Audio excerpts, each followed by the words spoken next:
Welcome to the magical journey beyond mediocrity, where the mystical and the practical become aligned. You're listening to Meant for More, the Seeker's Guide to Success, with your host, Seeker's Guide and coach, Kristen Lloyd. Kristen guides you through mindset shifts to increase your consciousness and live your best life. So let's leave mediocrity behind and step into your magical, magnificent life with Kristen. Welcome, everyone. Welcome back to Meant for More, the Seeker's Guide to Success. I am your host and Seeker's Guide, Kristen Lloyd, and I am here this morning with an amazing woman who I've known for a while, Nicole Liloia. She is a business consultant, therapist, and writer who helps smart yet stressed women make money doing work that they love. She's received a master's in social work from Columbia University and is the creator of the Authentic Affiliate Academy. She writes for Forbes, Huffington Post, and Mind Body Green. And on today's show, we are going to discuss success outside your comfort zone. Welcome, Nicole. Hi, Kristen. I'm so excited to be here. Thank you for inviting me. Absolutely. I have been following you for a while, and you are a rising star in the industry. You are an amazing entrepreneur, and you're just go. Some days. Some days. Those are the days you probably see me.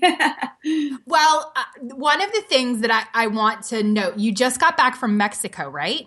Yes, I did. And was it earlier? Well, not earlier this year, but last year you spent some time in Costa Rica, correct? Right. Yeah. Last year. Yeah. In the winter, I try to escape the New Jersey cold for like a month every year in the winter. That's amazing. And that, I want to link that back to Meant for More, right? Because that's that laptop lifestyle, living beyond the desk, living beyond the cubicle, and for therapists, living beyond the office. So clearly you've been doing this for a while. Yeah. Yeah, it's like one of those things where, you just start to shift your life from the typical 9 to 5. And then it kind of gets sort of addicting. And you do everything you can to just kind of have a flexible, free lifestyle. Yeah. Was there one specific moment or anything that kind of happened in your life? The theme of this show is Meant for More. So all of my guests at some point in time recognized that they were meant for more than just status quo, than just mediocrity, right? So what was it in your life, one specific event, or maybe it was many things grouped together, where you said, hey, I want more than this? To be honest, I don't know that it was a specific event for me, or more of a just slow transition, like going to college and then going into grad school and not getting a job right away. And then, getting out of grad school, getting a job, but not really enjoying it, and sticking it out, and, going through that whole process of, I don't like this. I don't like working like this. Maybe I'm lazy. Maybe I'm just a procrastinator. And just kind of just trying out different things. So I wouldn't say that I ever really knew, actually. I think it just kept happening. I just kept searching, and I think, like you said, the seeker, it's just about being the seeker. And it's just I'm going to try this instead. And I wouldn't even say that I was aware I was first searching for something different or more, but just knowing that what I had wasn't right for me. Right. That's awesome. And then it was just that journey of really kind of the journey, not the destination, right? Which kind of led you to change. Yeah, not being satisfied, not feeling 100% satisfied with my life, wanting to try different things, wanting to, constantly push myself out of my comfort zone, going to grad school. Then, after working for a few years, I quit my job and I went to South America for a couple months to travel and volunteer.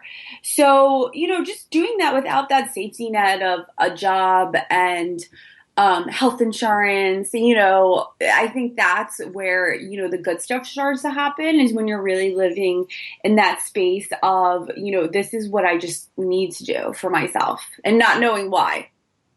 Mm-hmm. Mm-hmm. Like having no clue why you're making the decisions you make. If that makes sense. Yeah. I think, and moving outside of your comfort zone, I think that's huge. And I think that for a lot of people, it's a difficult process because comfort is this gauge. It's this barometer that people use of, oh, outside the comfort zone can be the danger zone versus where, there's that quote, everything you want is beyond your comfort zone or something to that effect. Right. Yeah. Yeah. And I think it is like, it does sound very cliche, but it is true. Like you do have to get out of that comfort area, to really figure out what you want, because it's like when you step out of that area, you're making decisions based on like your just needs and desires, not on, what you know and what you think you're supposed to do. Yeah. So tell me a little bit about, since we're talking about finding success outside your comfort zone, how did you find success outside of your comfort zone? I think I'm still finding success outside of my comfort zone, but, I think that, I think just sticking with it, I think really being willing to sort of get to the low spots, where you're like, what the heck am I doing? I have no idea. You feel like you're making it up as you go along. You probably are. And just, trying new things, talking to new people, really getting to that kind of low point and rebuilding from there. Mm-hmm. Even like last year, when I went to Costa Rica, I quit my job right before that. I had a part-time job then. And, it was that last thread of security, that last thread of health insurance and, a steady salary, even if it's not a high one, that guaranteed income. And, I really got to the place where even that was just like, it just wasn't right for me. Even though I liked having all those things, I couldn't stay in that situation anymore. And not even knowing why, Right. So what does success look like to you? Like, what does a successful lifestyle look and feel like to you?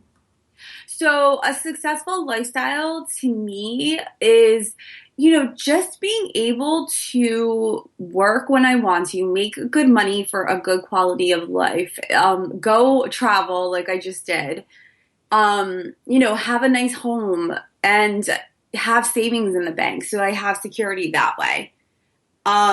And just be able to work with people who I enjoy working with and connections, just like, connecting with you, like that's exciting. And that's a successful lifestyle to me, like really feeling, excited about what I do, even on the days when, we are down in the dumps a little bit, because those days still happen. Oh, for sure. For sure.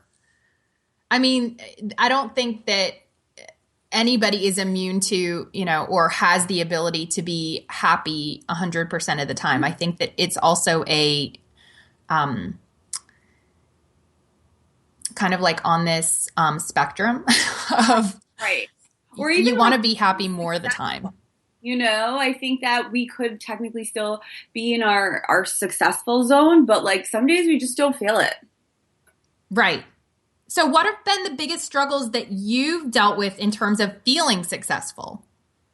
I think one, even getting clear on what that means for me, because when you're sort of, you grow up with your family, you grow up in your, whatever town, you go to school a certain place, and you're sort of like kind of just mixed in with everybody else's ideas of success.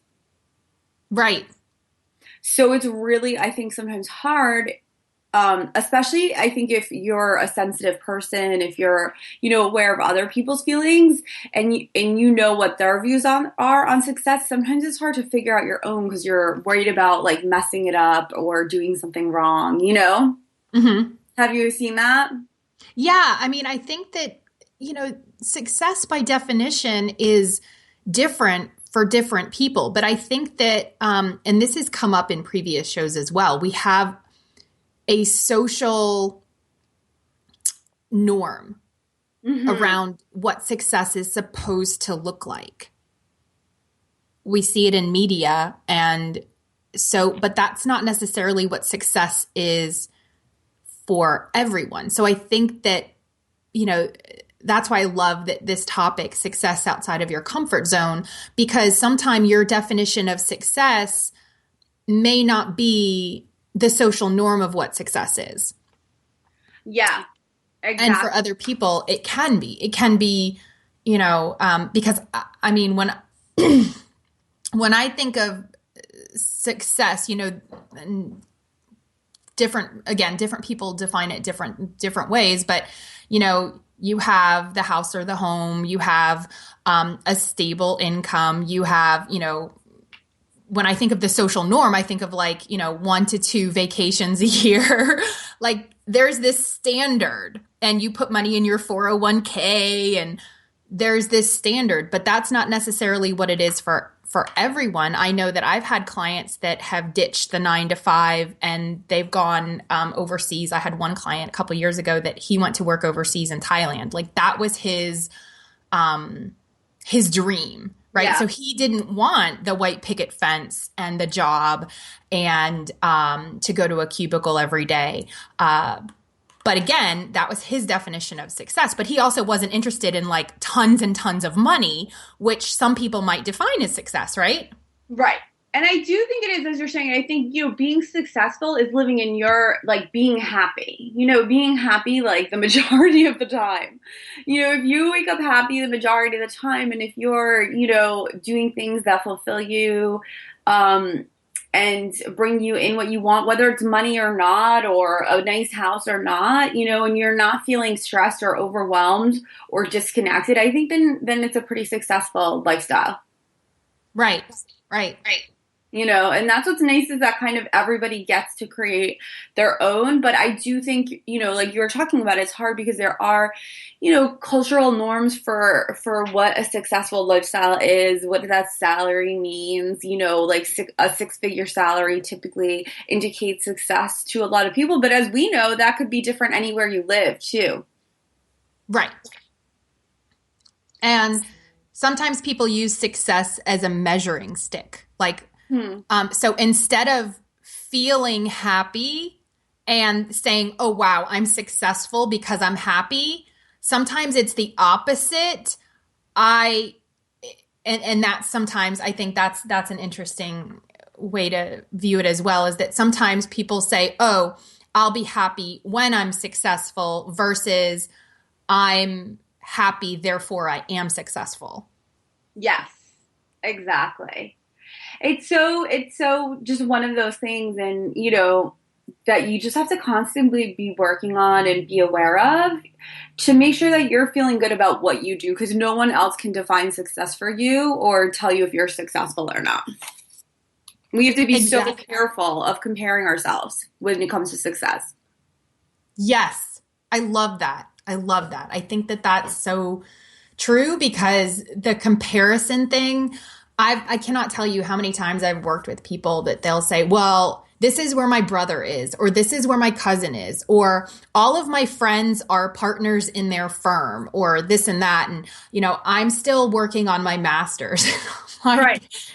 There's no measuring stick, right? But there's this huge comparison. I know we see it in the entrepreneur industry, the industry that you and I are in terms of, oh, she has more than I've got. Like it's this, you have more red M&Ms than I do. Right. Yeah, it's true. And, it's like we don't see the other side, either. And I think especially like on the entrepreneur communities, when we're all living like the laptop lifestyle, even if that laptop's on our couch, we really don't see behind the screen. Right. So we have no clue like what's reality, and not that they're not successful financially, but maybe that success financially means that they don't ever get to take a break from work, or they don't get to spend time with their kids or whatever it is. So they might not be feeling that successful. Right. So here's an interesting question that I have because, success outside of your comfort zone, when I asked you earlier, how do you get out of your comfort zone? You said you've just got to keep going. So have there ever been times where you sabotaged success? So not letting myself have it? Right. Or sabotaged either by not getting outside of your comfort zone or by not letting yourself have success or, what has been your experience where you've maybe looked back and said, oh, that was a little bit of sabotage right there. So that's typically when I give 10%, for example, instead of 100%. So I will sort of give a minimum to say that I tried it and it didn't work out. But I don't give it my full effort, So that could really apply to anything. But, even like if I was training for a marathon, which I would never put myself through, but I know that what I would do is I'd probably give it like 10%. I'd run like the 2 miles and I'd be like, I tried, I couldn't do it. This was too hard. So I would try like a little bit, but I wouldn't push myself farther to really give it the full effort, and then I'd say, well, I didn't really try my hardest, so that's why it didn't happen. So, like, I usually don't try my hardest to protect myself from it not working out. Do you think that the people that you work with do the same? Yeah, absolutely. I see that all the time. I see it where people really aren't putting in their full effort. And I think they know it, but they say that they are, but it's like, you got to take it a little further. You know what I mean?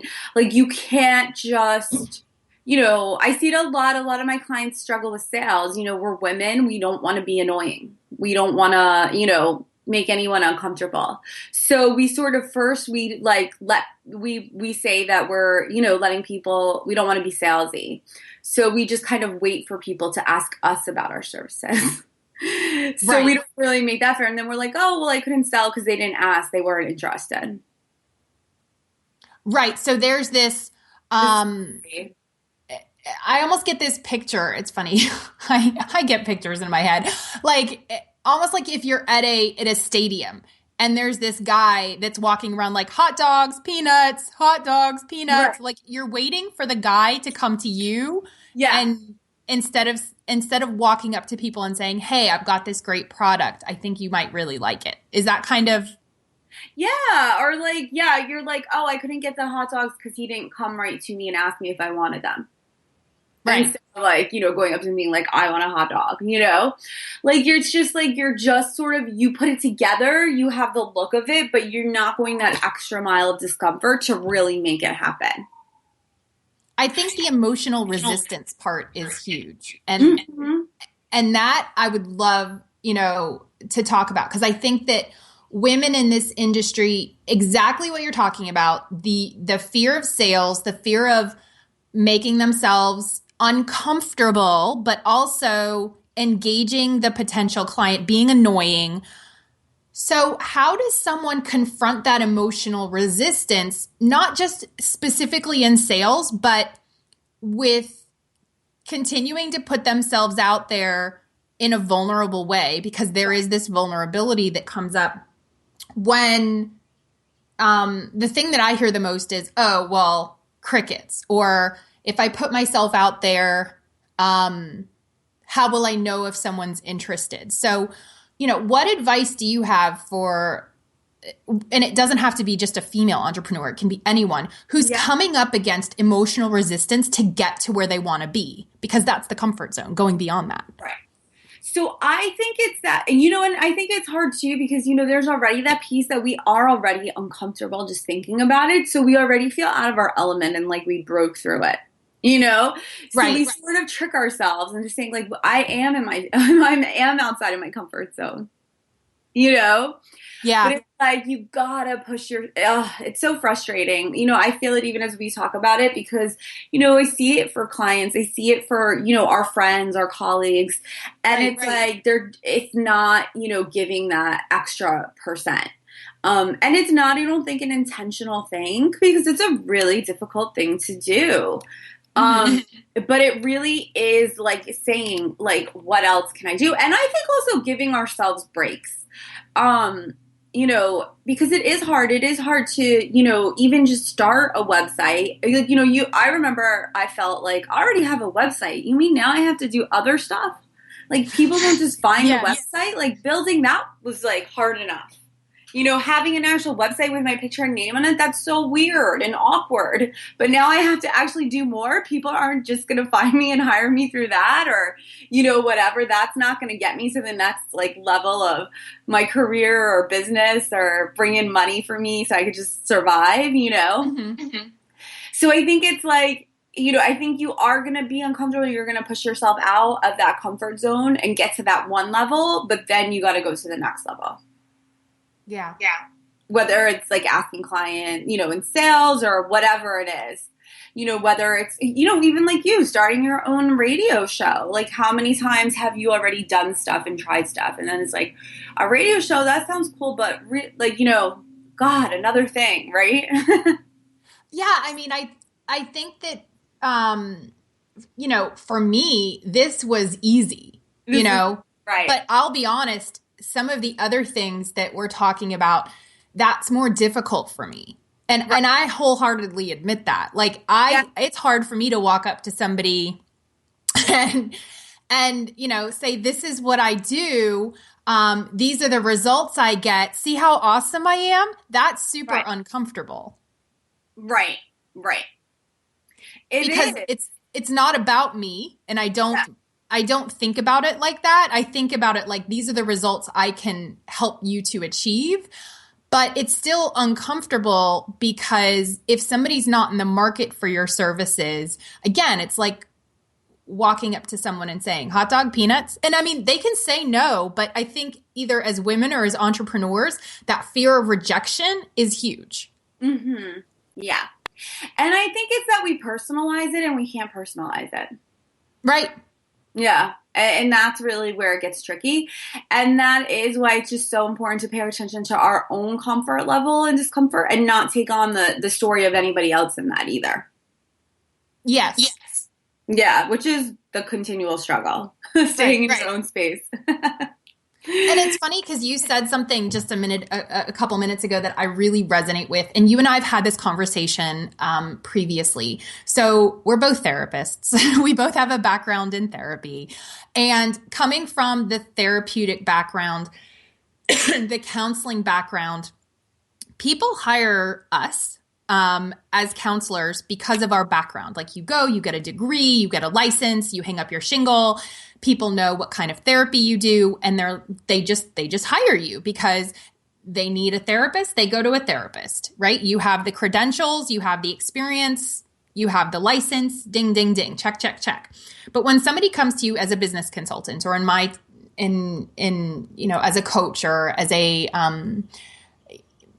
spiritual coach or something to that effect, the total the business is completely different. People want to see testimonials of people that you've worked with. People want to know that they're going to get results. People want to know that you're going to facilitate change within them.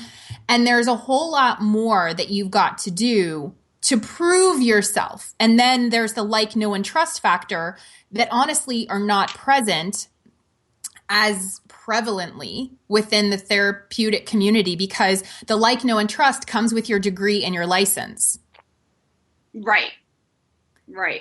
Yeah. And that's uncomfortable because now you're shifting, for those therapists out there, you're shifting from, hey, I have all this, education and background and experience.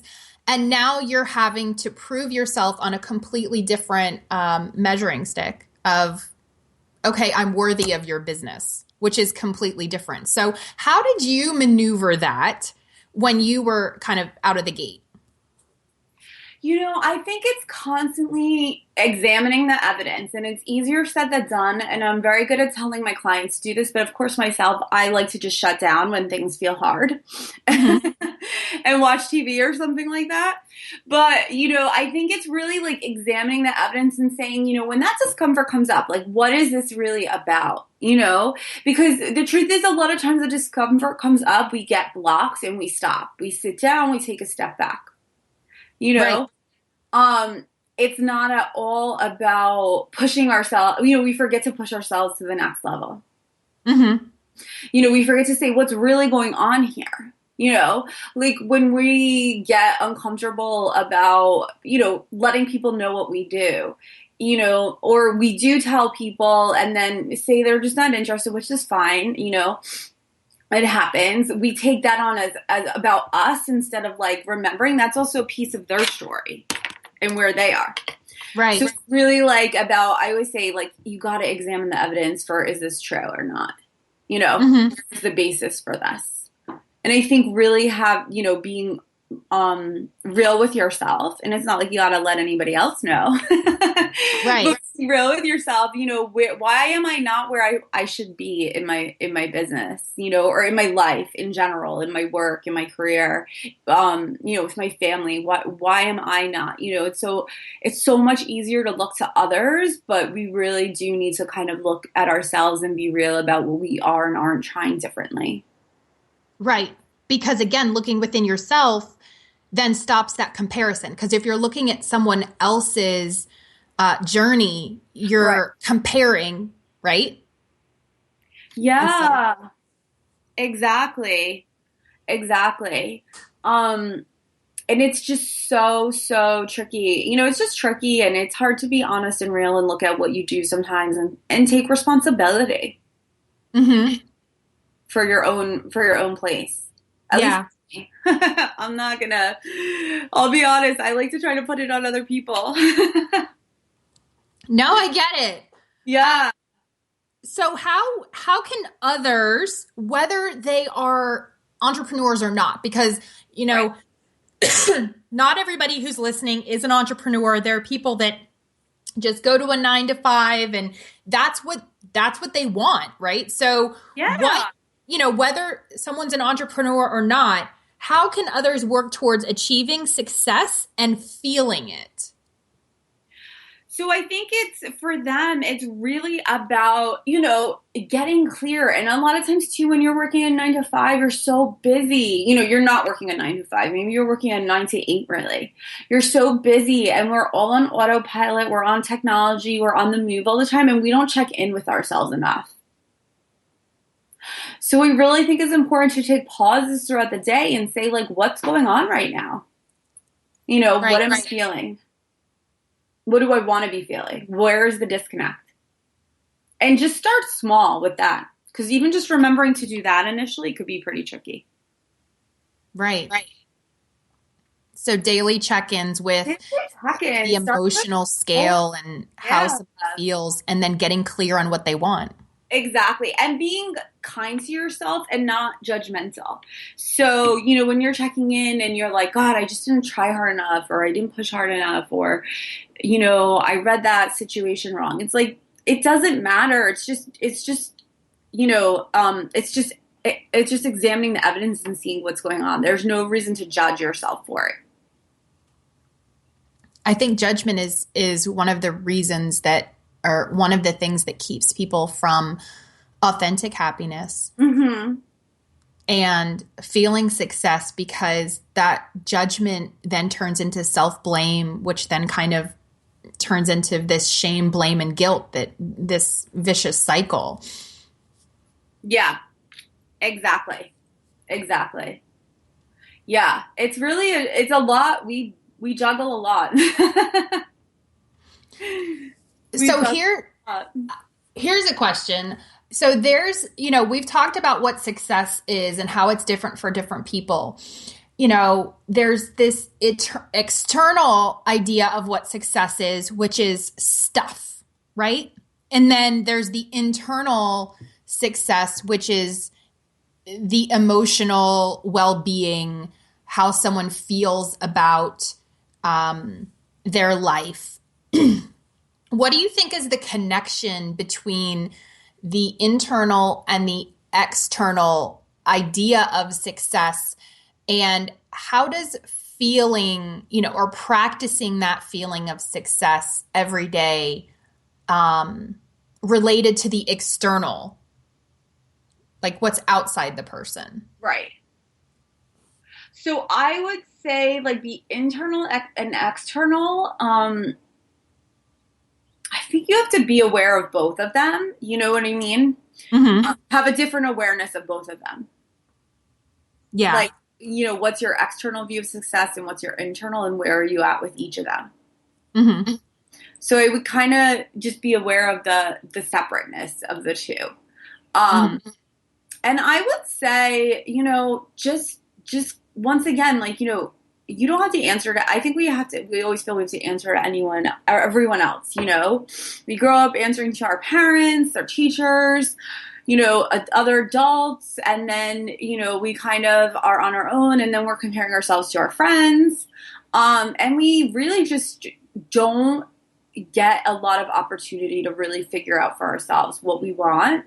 Mm-hmm. So I think it's just really important to think like internally and externally, like what do I need to feel like internally successful? What makes me feel successful? And then when I look out, what's on the outside, what are my needs and what makes me feel successful having? Mm-hmm. It's okay to split them. Right. Do you think that a big part of your success and feeling successful is the ability to be able to go away pretty much whenever you want? Yes, that for me helps me feel successful. And that's what I mean. Other people, they wouldn't care about that, and that's okay. But for me, that's like a big thing, Mm-hmm. And for other people, it's, for other people, for my friends and things like that, for a lot of people, it's having kids and getting married. And for me, that doesn't spell success for me. And it's nothing, I'm glad that they have that and that's what they're achieving. But, they probably, sometimes they struggle to see why me being able to travel is a sign of success, so that's why it's so important to be checked into the internal and not get distracted by what other people are doing. Right. Right. Because I totally agree. There can be people who are like, oh, well, this person's getting married, that person's getting married, but that's not. Right. Or a new house or something, and the right. truth is, I had a new house, which I'd love to have a nice house that I own. At this point in time, I wouldn't be able to travel. Right. So it's sort of saying like, it's also just even being aware when I'm out with a friend and they're talking about buying a new house, like I have to be cautious not to get too caught up in that, because that would then affect my lifestyle if I was then trying to aim for that and feeling bad about that. Right. But we forget, we just get caught up. Yeah. So for you, how is money connected to success?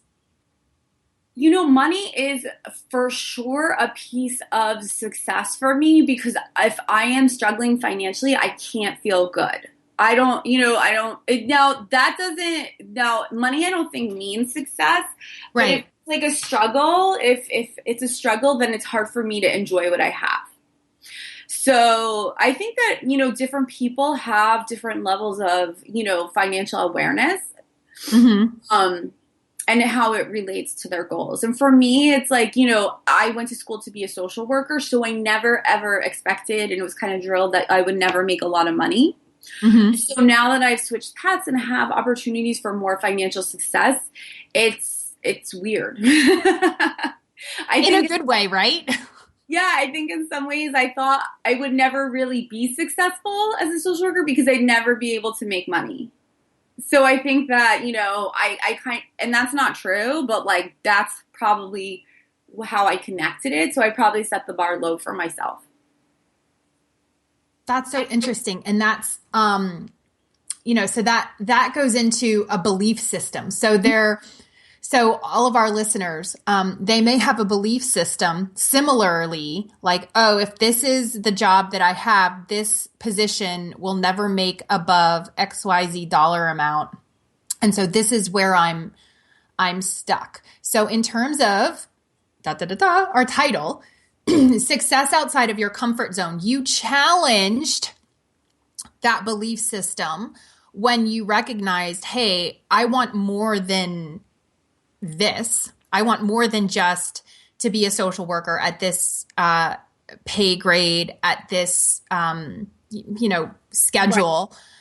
So you moved beyond that for you. What would be your top 3 tips for other people, again, entrepreneurs, non-entrepreneurs, for challenging their self-beliefs, challenging status quo, and getting them to get outside of their own comfort zone towards success for them? Right. So I don't know if it's like top 3 tips, but what I'm thinking is look at other people around you. Who do you feel is successful, right? Who do you view as successful? Mm-hmm.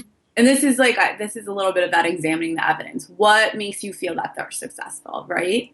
Mm-hmm. And then what aspects of that do you already have in your life, but you're not aware of it? Right. Because so many times we're looking at other people, we forget like, oh, I did just get a new car, or right. I do have a master's degree, right? Or I did get a raving like recommendation review from my boss last year. Mm-hmm. But it's like we're always looking outside at what other people are doing, and we like don't do the check-ins with ourselves. So when we think about who we find successful, I think that's a good thing to do. Sort of say, why do I feel that they're successful? And then, sort of say, do I have that in my life?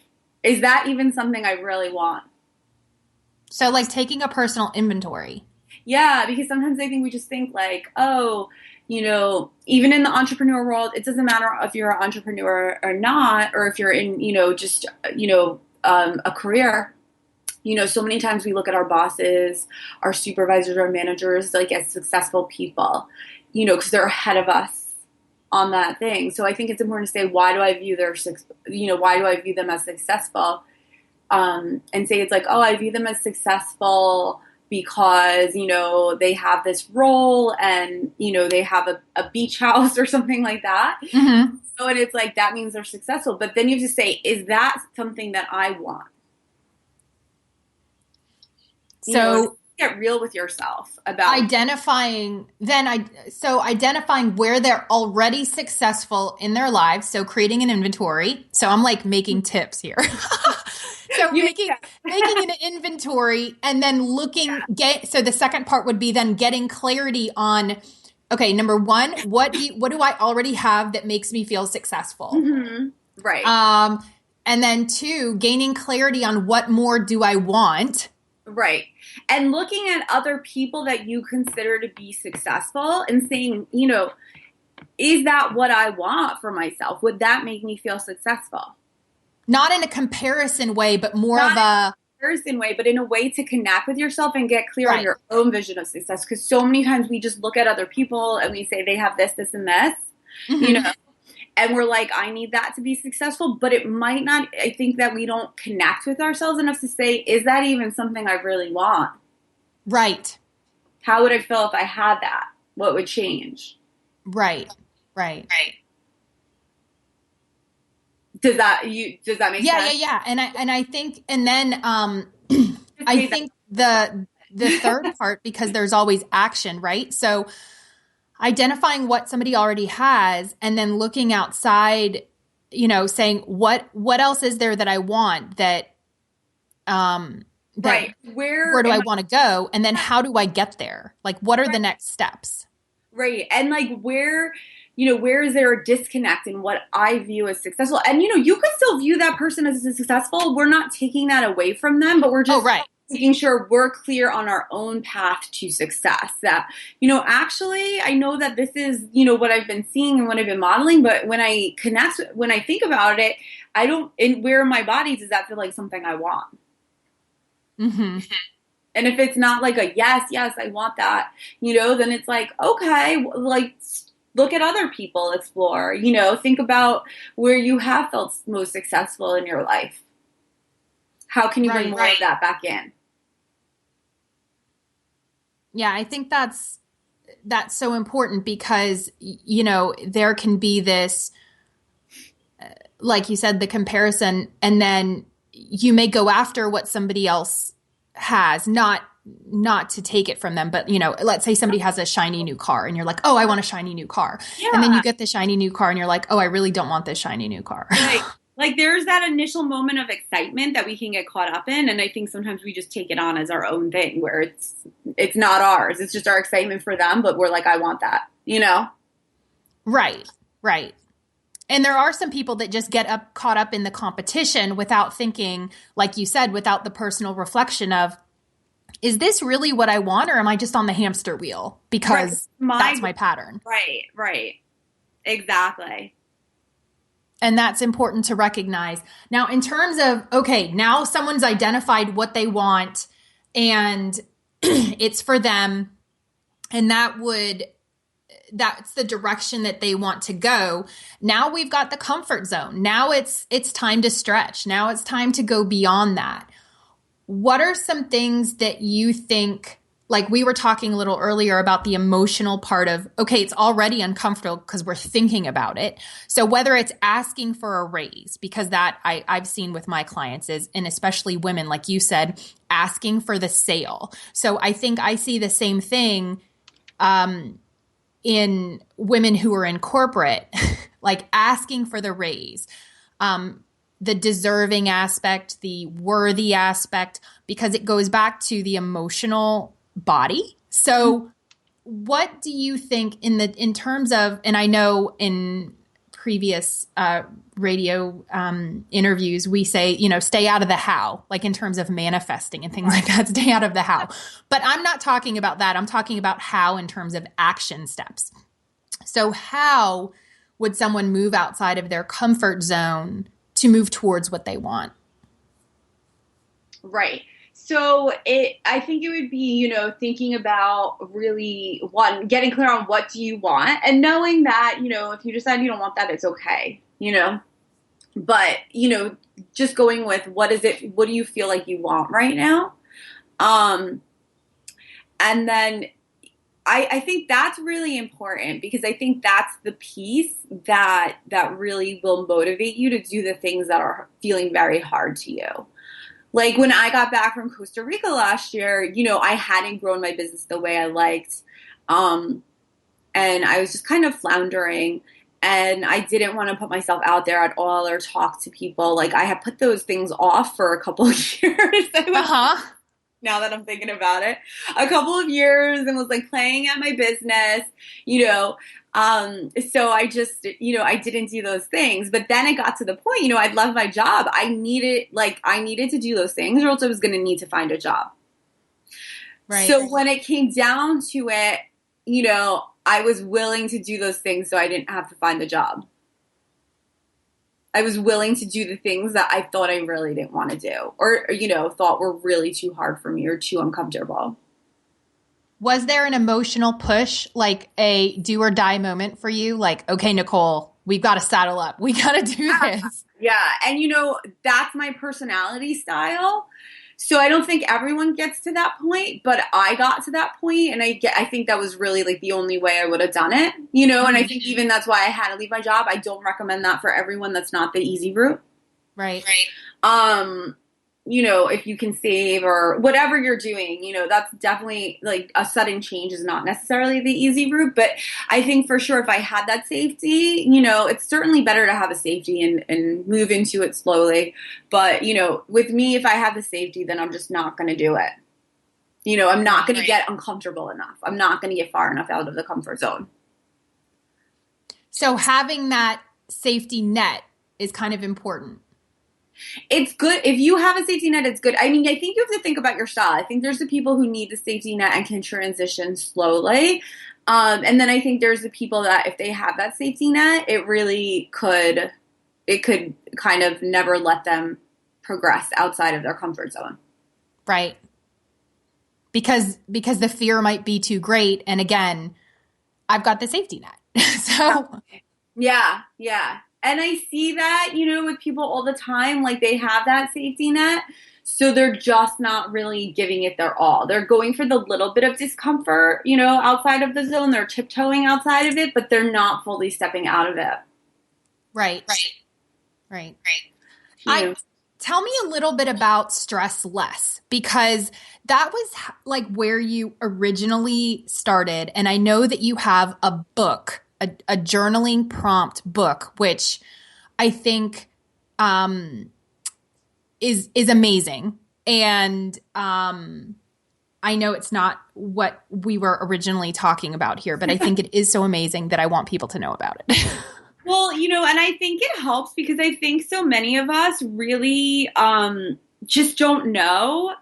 You know, we don't, like I said, we don't like talk to ourselves enough. You know what I mean? We don't like examine our own belief systems enough or really get in touch with what we want. If we do talk to ourselves, it's usually like, you suck, or don't do that, or, you know, those people are talking about you. It's like negative stuff.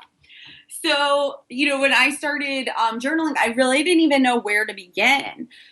And it was really like a struggle for me on how to really like self-assess, you know, more clearly and in a way that would help me like get further out of my comfort zone. So I actually just came up with a lot of journal prompts for people to really like use to write and get clear on what they really want out of life. And to, you know, it does help you figure out what your vision of success is. We have so many beliefs that we carry from other people. We don't even realize it. And writing them out, writing through them, really helps you sort of clarify them. Right. And stay focused. And I think the stress less aspect is very important because we are in a culture where stress is so prevalent, stress is so widespread, and stress seems to be, again, like this status quo. Like, well, of course, stress is normal. And so now medical journals and the mental health community say, no, actually, it's not. And we're pushing ourselves to the brink. So, and stress is like it's unfortunately become like a badge of honor. Right. Where you really get together with your friends and everybody tries to out-complain each other about how stressed they are. Busy. Busy. Hashtag busy. Stressed. Hashtag stressed. Yeah. And it's like, you know, my life is harder, you know, and you're really like out there just focusing on all the bad stuff. Right. So let's transform that into the good stuff. Yeah. And even That's starting awesome. there, it's important to just kind of assess, like, what is me being stressed get me, or how does it keep me safe? Right. Because if we're stressed, we can't push ourselves to the next level. For sure, because we're still dealing with that emotional overwhelm from the stress. And so how can we go beyond that level? Because I think that keeps us stuck. Yeah, exactly. Yeah. So your new baby is the Authentic Affiliate Academy. Yeah. And I want everybody to know where to find you, and I will get to that. But tell us a little bit about the Authentic Affiliate Academy and how you became the creator of it. Well, you know, when I was last year quitting my job, you know, and I just wasn't building my business fast enough the way I thought, which was one-to-one clients, which was, you know, familiar to me as a therapist and comfortable to me as a way to work with people. You know, I needed extra money, and I had seen other people become successful with affiliate marketing, which is like recommending products and services you already know and love to other people. And when people purchase it through your link, you get a referral or commission fee. So that was really uncomfortable to me because that was really like kind of felt like salesy and sleazy to me. But I happened to just share a couple of things and money started coming in, and I realized that, you know, people really appreciate getting a real opinion about something, a genuine opinion, and getting support and making a decision and purchasing something, or solving their problems. So I ended up making a lot of money that way. I made like a couple $1,000s in a couple of weeks. And it was really exciting to me because it was like the first, you know, big chunk of money in my business. So I thought it was kind of a fluke, but then I tried it a couple more times and it kept happening.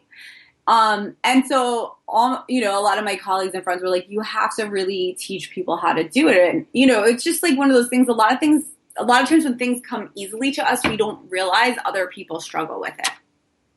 Right. And want to learn it.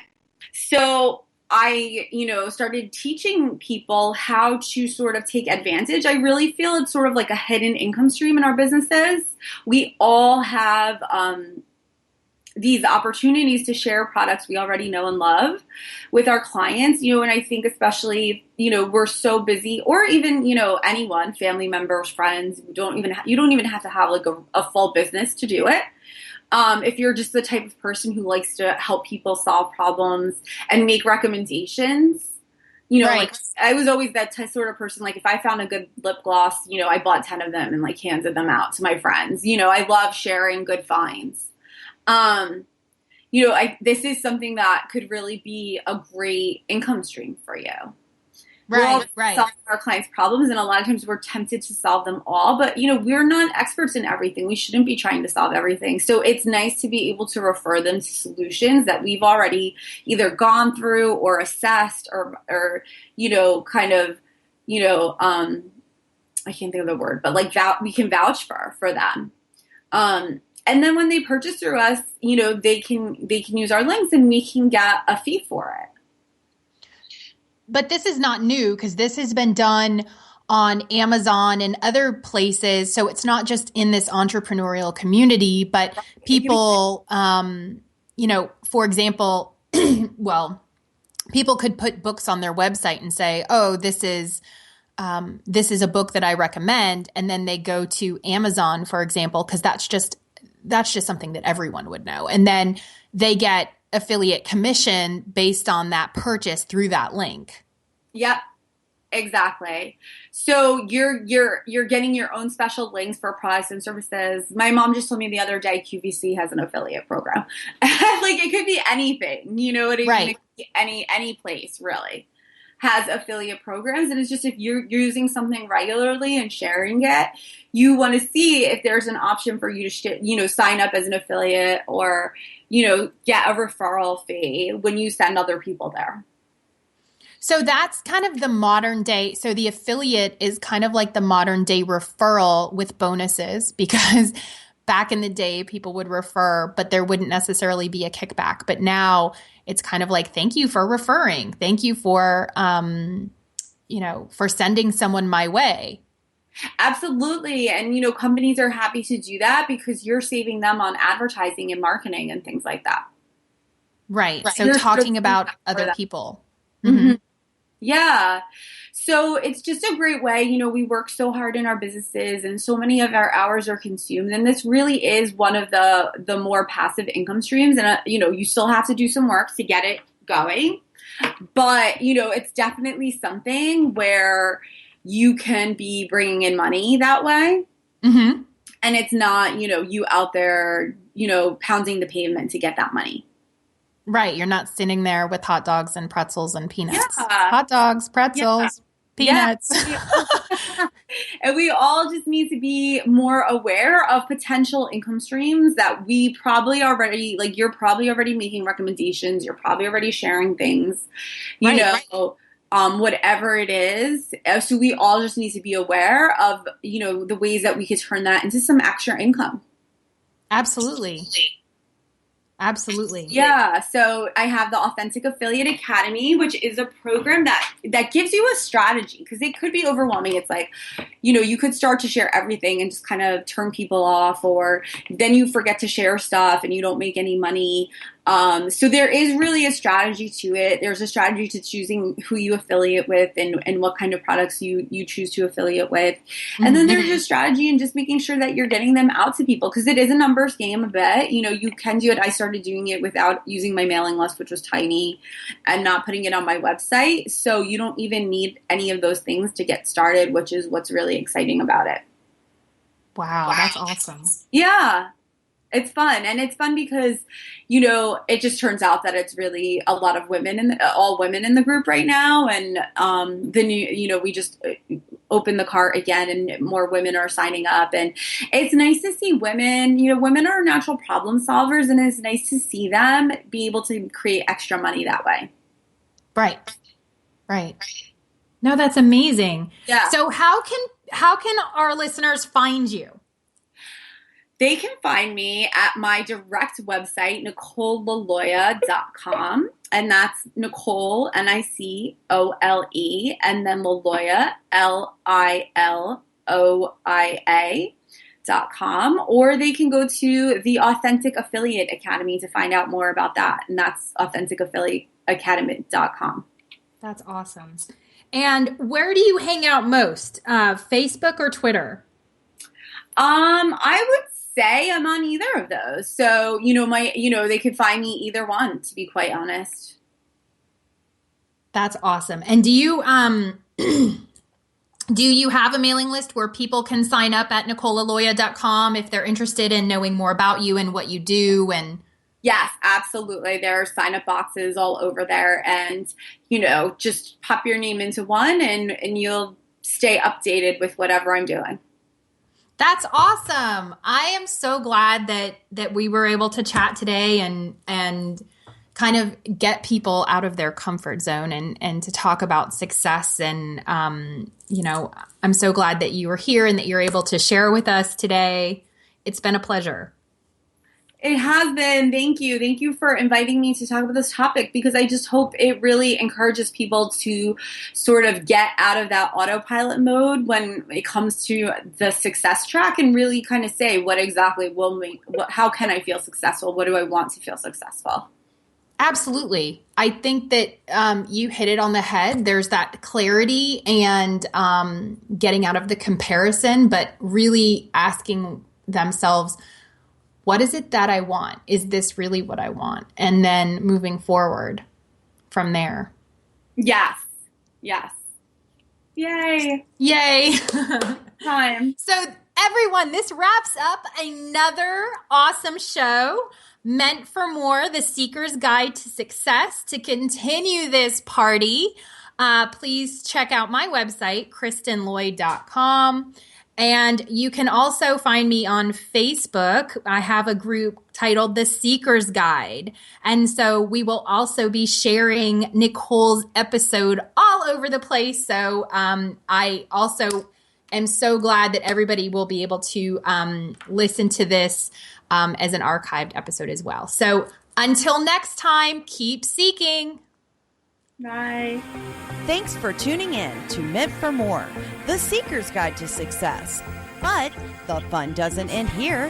Head over to KristenLloyd.com for your Seeker's Guide workbook filled with exercises to help you go from mediocre to magically magnificent.